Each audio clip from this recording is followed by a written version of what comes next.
Oh, jeez. Put him outside. We want him to die. Yeah, I know. That part I'm really looking forward to.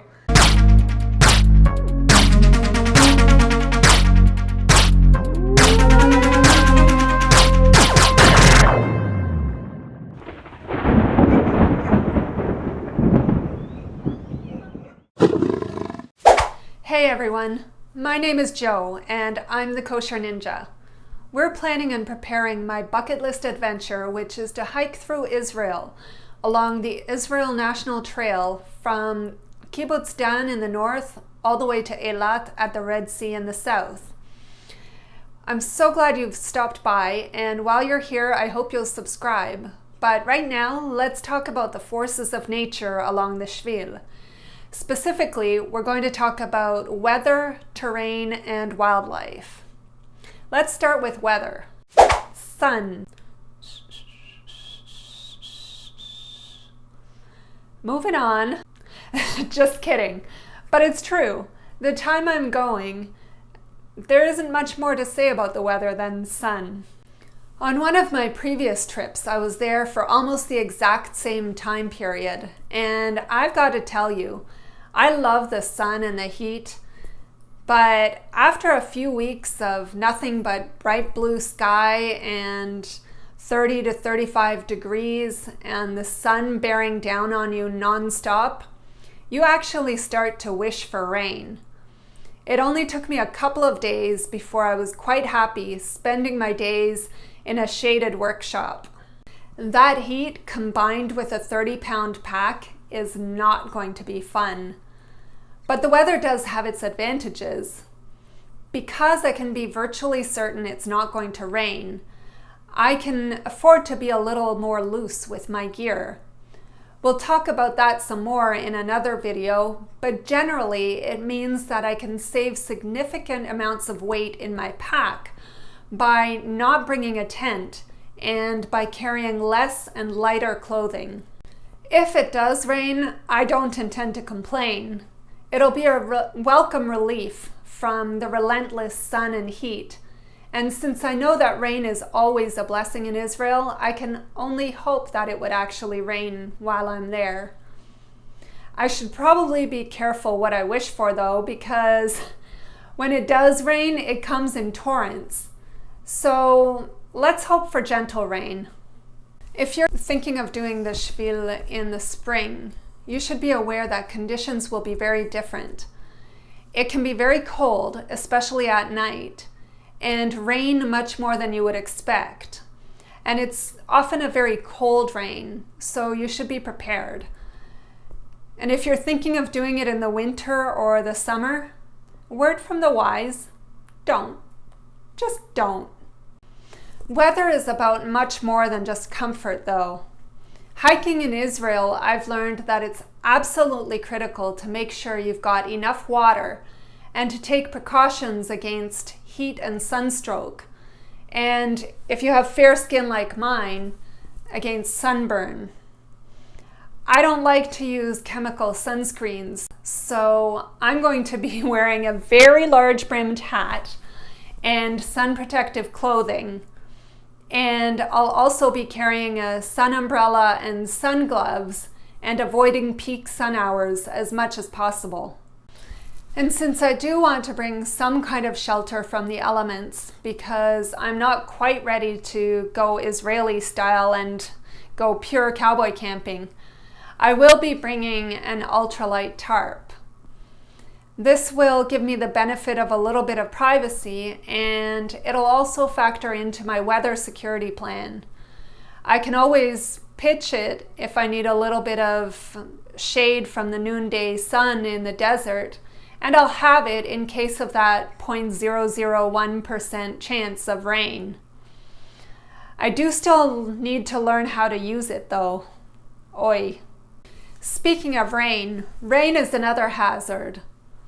In the cities, months and months of oil and grime build up on the roads and sidewalks because there's no rain to wash it away. Then when it finally does rain, it slicks up and you can be taking your life in your hands just by walking down the sidewalk. On the other hand, in the desert or the wilderness, the same rain can be a blessing where it falls and a curse miles away. In April 2018, a group of young Israelis preparing for their military service was on an organized hike that took them through a dry riverbed. Right around that time, rain in a different area of the desert caused a flash flood that killed 10 of the young hikers in a tragic and senseless loss of life. The organizers had been warned about the dangers, but decided to proceed with the hike anyways, and charges have since been laid against some of the organizers. It just goes to show that you really need to stay informed and take weather conditions and warnings very seriously. As you can see, terrain can combine with weather to cause existential threats if you're not careful. But terrain by itself has its own hazards. Injuries can happen anywhere, and as we've already discussed, the Shvil crosses through an enormous variety of terrain, from the mountainous north to the plains and hill country around Jerusalem to the Negev desert in the south. There are tricky sections all along the trail, and you have to be careful everywhere. But in the northern and central sections, the terrain is generally less harsh and help is never far away.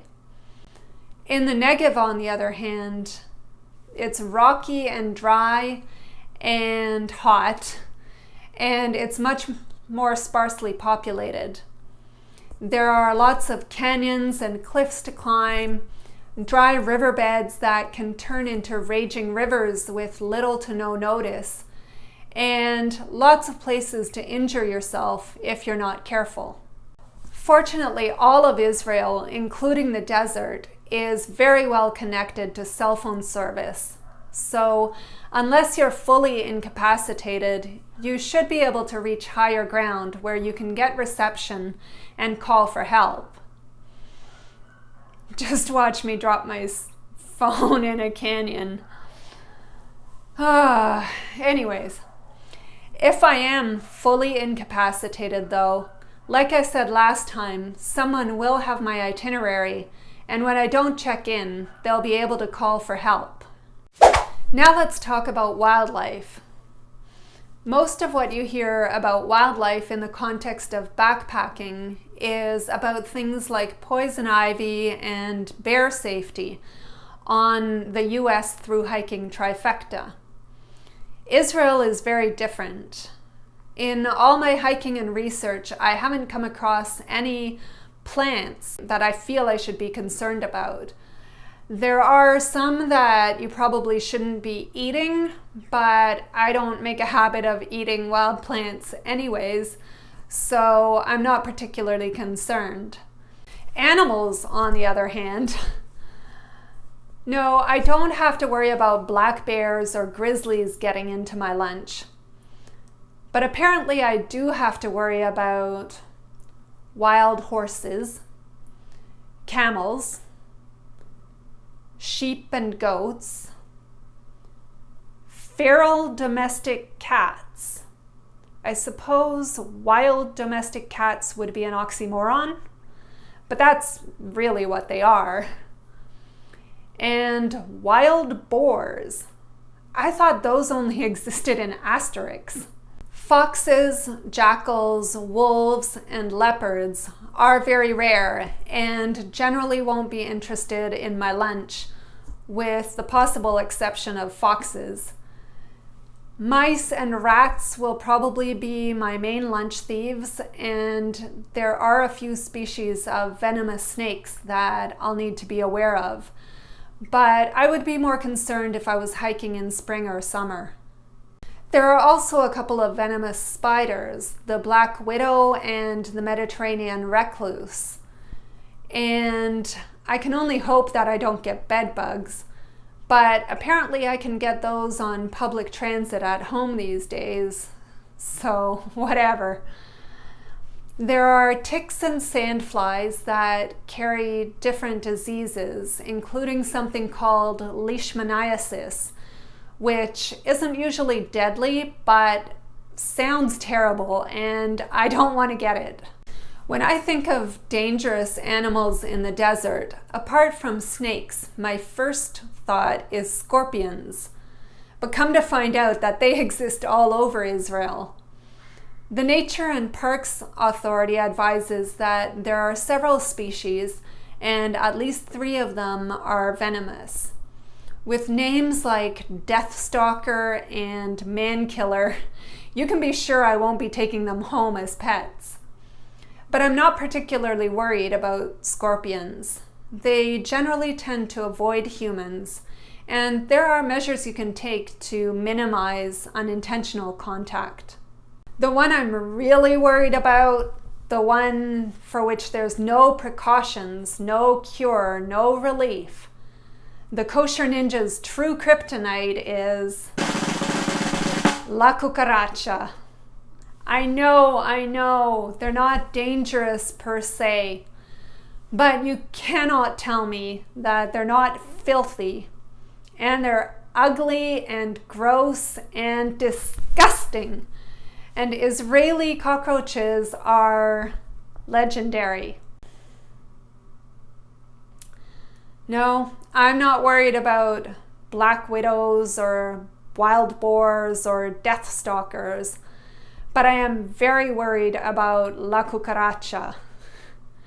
And if anybody has any tips or suggestions or ideas how I can make sure I don't get attacked by swarms of Israeli cucarachas while I'm minding my own business on the Shvil or sleeping peacefully under my tarp. Oh, should have brought a tent. Please, please, please put them in the comments below. So if you're as excited as I am about my adventure and as scared about my chances with the cucarachas, give me a thumbs up and subscribe and share this video with your friends. And if you have any comments or questions or topics you'd like me to address, put them in the comments below.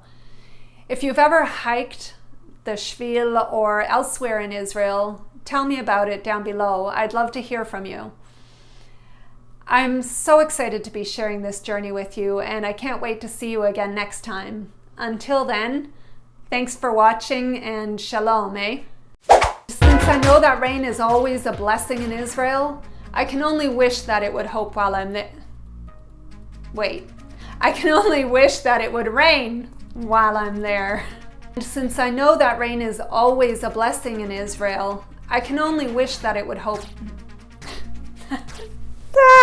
Take a selfie of the giant bug. Oh my goodness, that thing is nasty. La cucaracha, ra-ta-ta-ta-ta-ta-ta.